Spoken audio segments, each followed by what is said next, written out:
Hello, welcome to Delight Channel this week. This is the channel where we are trying to achieve world transformation, one man at a time, one community at a time. Today, we are landing our conversation around emotional intelligence.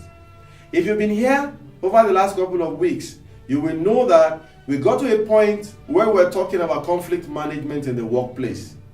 And to elicit the right thought and to create the right framework for the conversation, we veered into the concept of emotional intelligence. We've spent a couple of weeks talking about it. If you missed it, go back now, watch, and then let's land it this week. We said that emotional intelligence is the body of knowledge that helps you to manage your relationships and your conflicts at work. How exactly does that happen? I am hoping that for most of you, you've been able to see the connection, but if you are unable to, that's why I want to just land it to say, how does this really help you in conflict management at the workplace? And to talk about that, I will approach it from three layers. I'll talk about you if you are the boss, I'll talk about you if you are a colleague, and I'll talk about you if you are a subordinate reporting to a boss. Now let's start with the boss. If you are the boss, how does emotional intelligence help you manage your conflicts at work? It's all around the same concept. When you are aware of your own emotions, when you are aware of the emotions of the parties that you are dealing with, and then you are able to manage yourself, then you are likely going to be able to manage relationships. Let me take a few scenarios. Imagine that as the boss, you find out as a result of this video that you have the tendency to be guilty of this concept they call transferred aggression, where what happens at home, happens on the road, happens outside an environment, you always bring it in and you seem completely ignorant about it. Let's say that every time you have an issue in the house or that you had a bad day on the road, once you enter the office, what you are likely going to do is to take it out on everybody, take every little issue, turn it into big issue because you're just trying to vent. When you become emotionally intelligent, what can you do differently? One thing you can do is to say that as you're about getting off the car, as you're about entering into the premises, you tell yourself, now is the time to press the reset button. And in pressing the reset button, you tell yourself what's happening in the house, what's happening on the road, stays there, and you do your best to take your mind off those things so that you can confront the things in front of you based on the specifics of what they are, as against transferring the aggression. What are you likely going to get? Instead of your team members, your subordinates, your colleagues all avoiding you until your mood calms down, they are able to come forward, you have a better relationship, productivity is higher, because sometimes these things even happen at the point where you can't afford to have people running away from you. Maybe you got a very tight deadline, you got a very tough project on your hand, you can't afford a downtime where people are waiting for you to get out of your bad mood. That's exactly what emotional intelligence can do for you if you can deliberately acquire it. Remember, I've said this several times, being aware, listening to it, liking it, being interested in it does not translate to you acquiring it. You must be deliberate in practicing it until you can build that right behavior that turns it into a habit. Yeah? Yes. Now, assuming that you are dealing with conflict as a colleague, how do you go about it?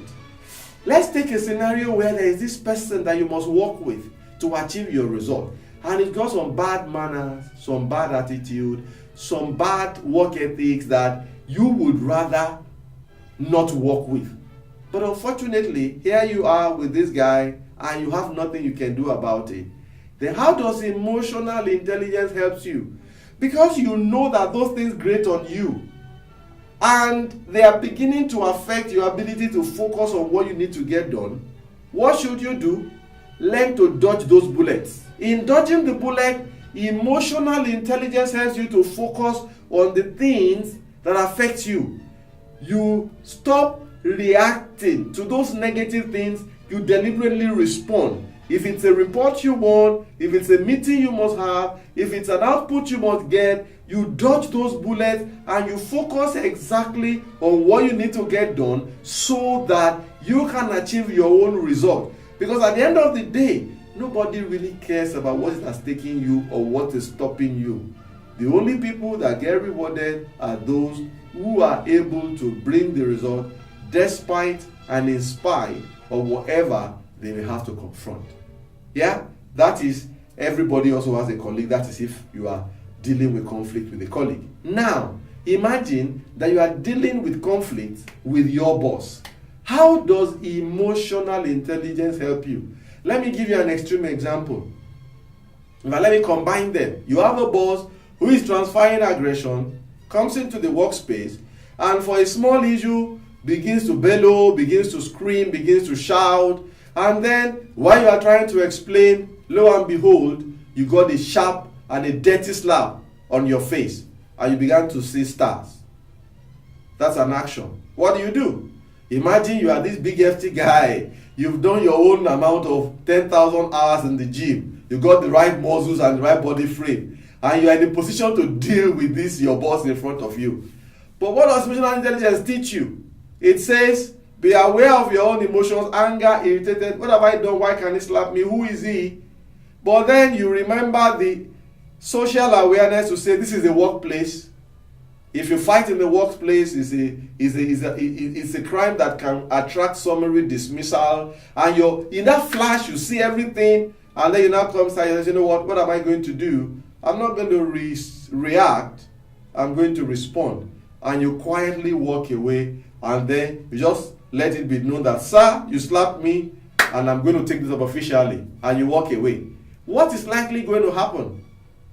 You are likely going to have a scenario where even your boss will be the one to come back to come and beg you, as against you being the object of inquiry. Because if you had reacted and you have now taken it on your boss, maybe you even carried him, slammed him on the floor, gave him the beating of his life, what happens after that? Everybody forgets about the fact that he was the one who slapped you first. All the commentaries and narrations will be what? You assaulted your boss at work, you beat up your boss at work, and you can be sure that the commentaries around you will not be positive. That's an extreme situation. But the same is still applicable. Whatever it is that you have to confront, emotional intelligence says, be aware of your own emotions, be aware of the social emotions, so that you can manage yourself and manage your relationships and manage the environment that you are in. This is not just limited to the workspace. Whether it's in the church, it's in the mosque, it's at home, it's in any community where you live, it's ever the same. If we can all get to the point where we are in control of our emotions, the world will be less troublesome, less quarrelsome. It doesn't mean everything will go right. It does not mean you'll be friends with everybody, but it means that you will be in charge of what goes on inside you and what goes on between you and the world that you have to relate with. And believe me, this pays incredible dividend. So, with that, this week, I finally landed the concept of emotional intelligence, and through that, we have landed our conversation around conflict management in the workplace. You want to keep it a date here, because next week we are going to open another page where we are going to be sharing tips and content that we hope will help you to become the best you. That's all we are here for. So that very soon you too can start living the dream. As we've said, share widely. Don't hold on to this.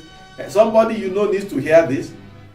Let them have it, and by doing that, you encourage us to do more.